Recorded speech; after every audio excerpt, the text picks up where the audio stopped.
So this morning, I wanted to offer a talk on the 5 mindfulness trainings. They're trainings that are from Thich Nhat Hanh, the wonderful Vietnamese Buddhist monk Thich Nhat Hanh. And they're teachings and trainings that I have taught for many years in my retreats. But it's been interesting this week as I've worked on this talk. It's expanded into this deeper exploration as to why ethics matter. Why ethics matter. And I just really think it's a very important question for us to ask in our own life, in our country, in our world. Why does living ethically and adhering to our highest values matter? Why does every world religion focus on ethics? You know, every world religion has really 2 parts. One is to rest in the true self, the essence of our being. And the other is, that's very horizontal, very vertical, and the other is very horizontal. How do we then live in the world? How do we then live in a way that creates harmony? I see ethics as a roadmap. I see them as a roadmap that help us to live in peace and help us to cultivate qualities that express our deepest spiritual truth. There's a Vedantic scripture that I found this week. I don't know why, I never found this before. It's called the Vivekachudamani. Has anybody heard of the Vivekachudamani? It's actually been interpreted by Ramana Maharshi, Gangaji's teacher's teacher. And it's such a beautiful, it was very revered by Ramana. It reads, let me read you a quote. Individuals with self-knowledge and spiritual freedom are inherently self-examining and ethical. Another verse says, ethics, freedom, and knowledge require each other. Ethics, freedom, and knowledge require each other. I've been thinking about that a lot. So I really see ethics like a map of how we can live together in this world in a way that creates justice and harmony and mercy and honesty and humility. And basically a spiritual, a map of how we live. And you know, when I think of Jesus's parables, I think they're all teachings on ethics. You know, I was thinking of the parable of the Good Samaritan. It's a teaching in caring about and helping strangers, isn't it? Any stranger that you happen to run into, just helping anyone you come upon that's in need. That's what that teaching's about. Anyone that's suffering. The prodigal son, that's another ethical teaching. It's a teaching in forgiveness and unconditional love. Basically that you can wander about, you can make a million mistakes, and you're always going to be welcome home. Coming home to the Mother, Father, God, the unconditional love that God is. So every world religion has ethical teachings. What's the primary ethical teaching in Christianity and Judaism? You tell me. There's a set of ethical teachings. Thank you. 10 Commandments. Gold star, Liz. And Jesus summarized those 10 commandments into 2 great commandments.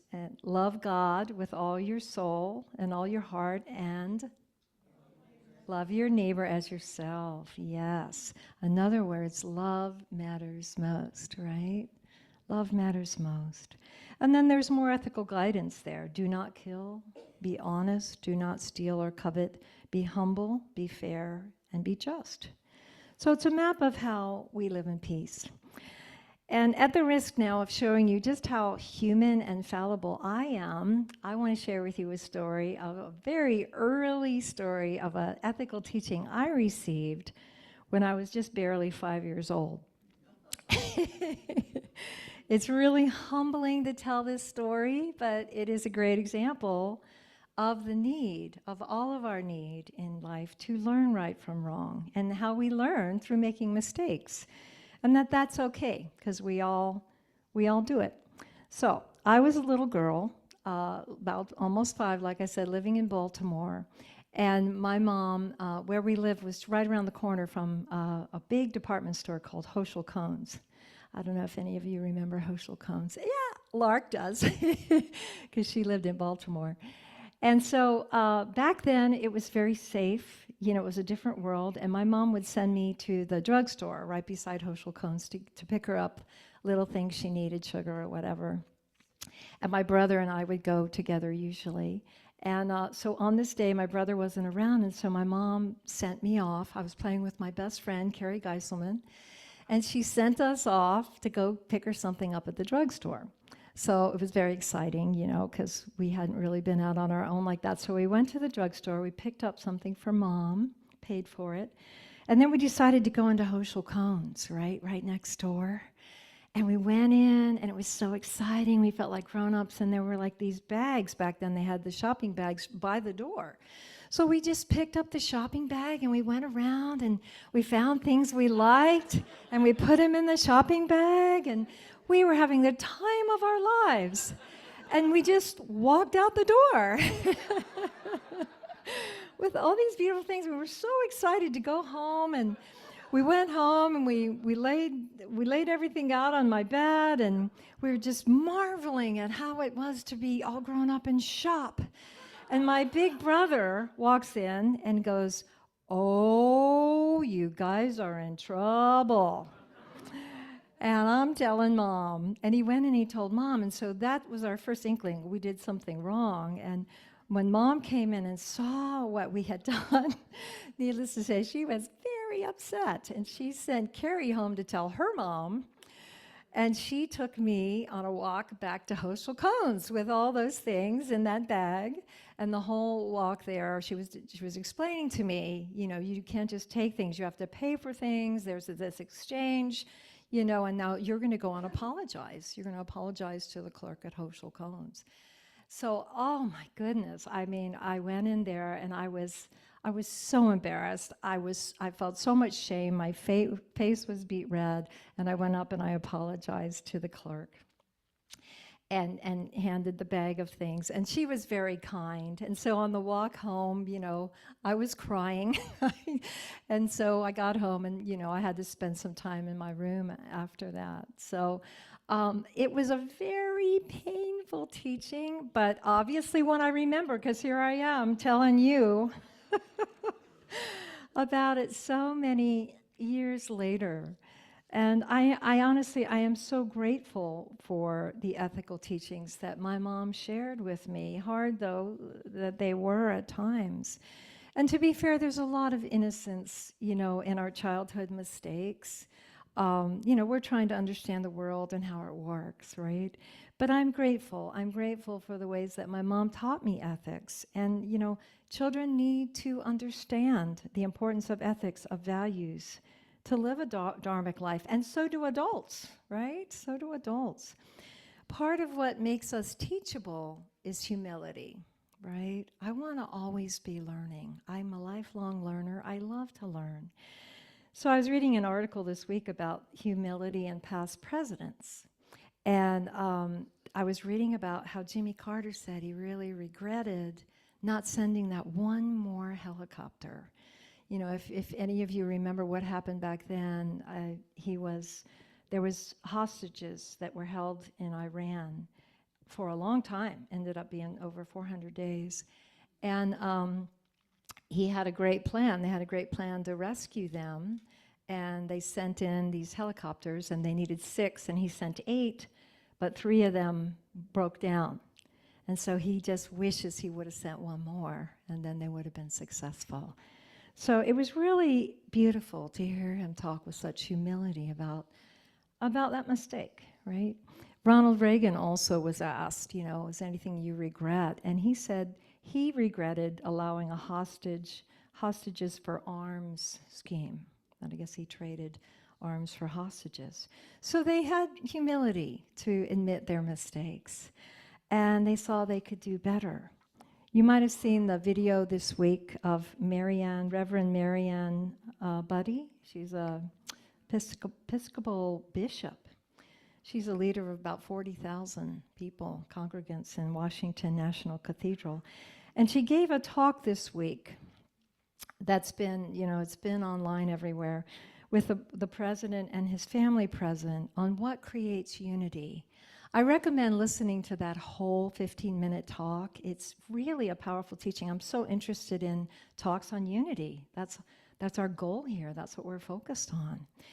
But it was interesting in her sermon that she mentioned 3 aspects of unity. And they were, number 1, having respect for the inherent dignity of all people. Number 2, being honest. And number 3, being humble. Being humble. And there was a moment where she requested that the president have mercy for those in our country that are afraid. And I have to say, to be honest with you, since I'm really exposing myself today, that I'm afraid sometimes. I'm human. I'm with you. Let's pray for each other and give each other strength. We come together and we give each other strength. But we do need mercy. We need mercy. Well, who are we without mercy? If our nature is love, then we're merciful, we're compassionate, we're kind, right? There was a moment in Jimmy Carter's memorial service. Anybody watch that a few weeks ago?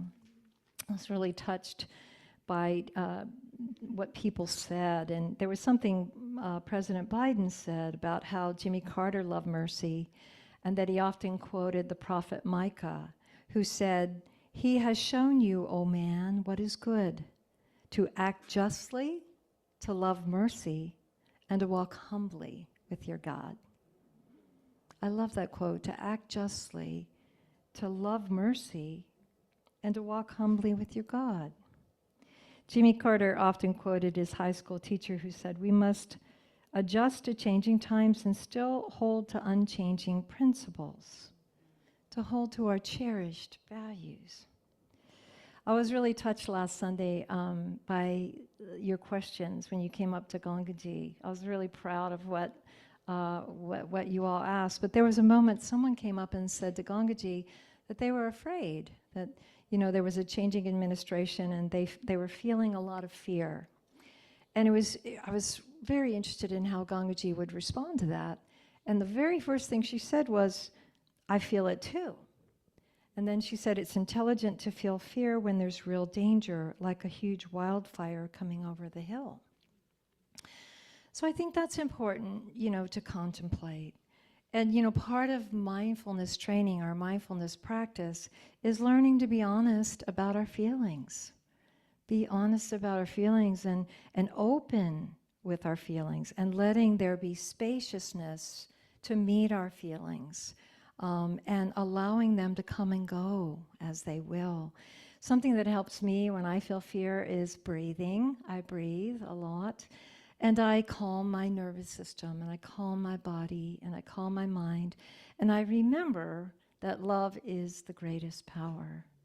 I was laying in bed sometime last week, and I was feeling some fear, and I really felt the inner guidance say, love is the greatest power. Of a song, "Love Will Prevail." And I know that's true.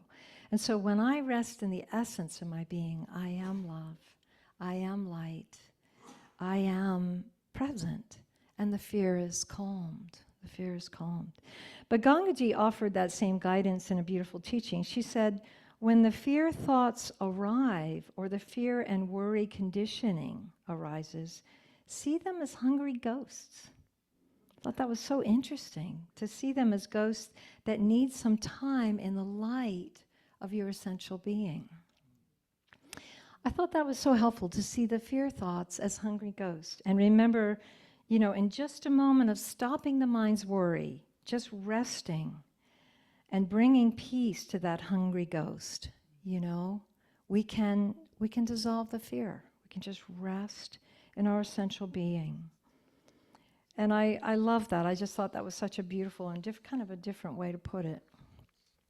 So today I do want to share 2 mindfulness trainings from Thich Nhat Hanh. Thich Nhat Hanh took the Buddhist teachings of 4 Noble Truths and the Noble Eightfold Path, which is a totally ethical, it's the Buddhist ethical teaching, the Noble Eightfold Path, right livelihood, right thinking, right speech. And he combined those two things into this 5 mindfulness training practice. So the first mindfulness training is reverence for life, reverence for all life. That's what inspired those songs that Gentle Thunder and I did, reverence for life. I've been walking, I walk in the park most days because I live right there on Granite Street, and I stand on the bridge. I was telling Nancy Grace this. And the river, the creek is flowing so strong right now, and when you look at the sunlight on the water, it's like a river of light. And the water is so clean, crystal clean, pure, beautiful water, and the smell and the feeling of it, and the fact that it's coming from Mount Ashland, the melted snow, and it's just, I feel like I let it flow through me and just clear me of all energies that are limited.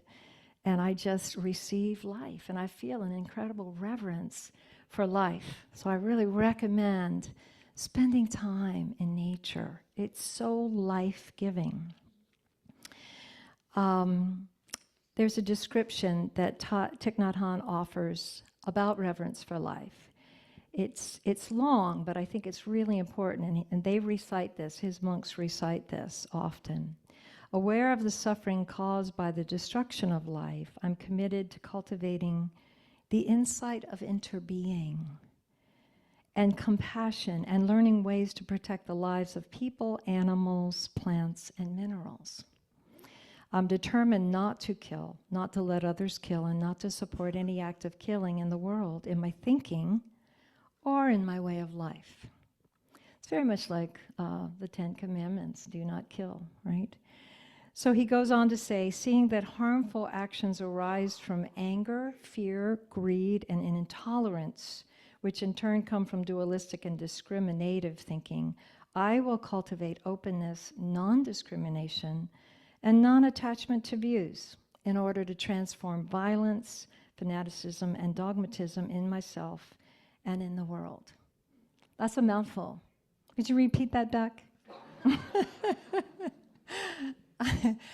But it makes me think of that really simple Buddhist teaching. Whenever you're feeling separation, remember that simple mantra, not to, not to. You know, if we sing, we want to live in one. We want to live as one. So when you're really feeling separate from someone, just remember that mantra, not to, not to. So, you know, Lynn Fritz, when she comes, she talks so much about reverence for life. It's such a Native American teaching. It's really primary to them, reverence for all life. I heard a beautiful story this week on BBC about this man, Andy Emmett. He was about 55. He is 55. He lives in the UK. And his daughter had really serious kidney disease. And he was involved in this nonprofit, and they finally found someone to give her a kidney, and this stranger gave her a kidney. She got a new kidney. She was 8 years old.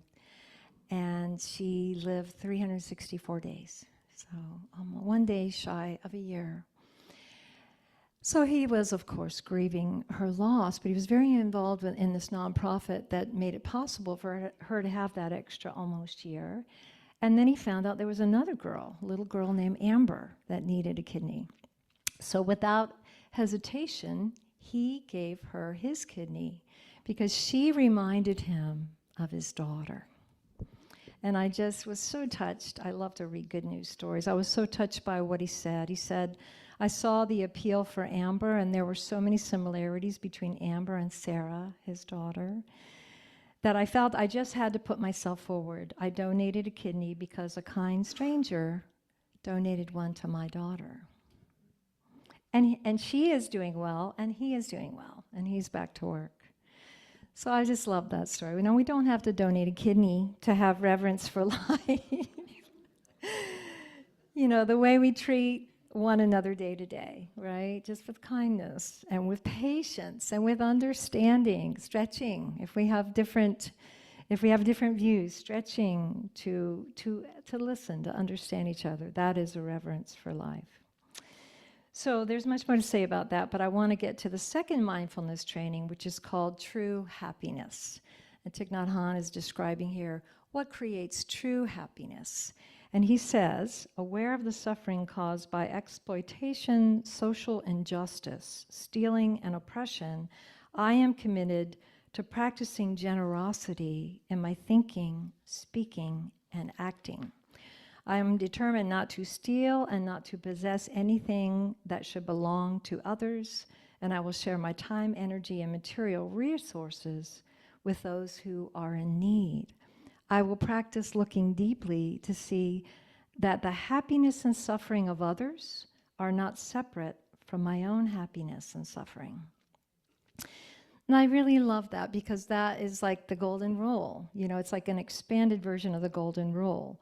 Do unto others as you would have them do unto you, because their happiness and suffering is not separate from your own happiness and suffering. So it's really the teaching to really get this is based on experiencing interbeingness. Interbeingness. Who was talking about that? Jean Houston was talking about that.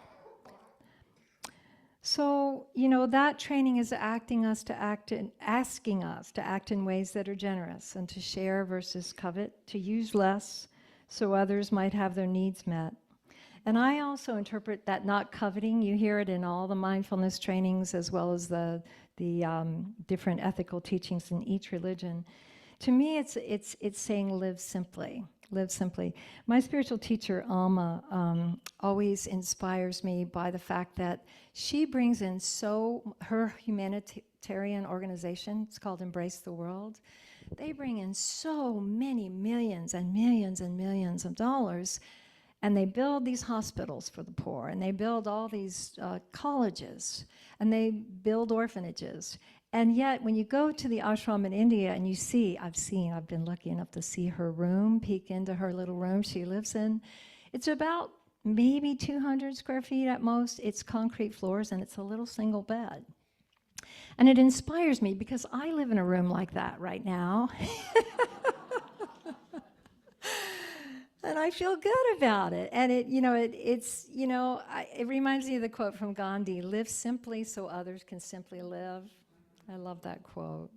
And of course, there is nothing wrong with enjoying abundance and having abundance. But as we awaken, we want to give more. We want to give more. It's natural to a wide open heart to take less and to give more.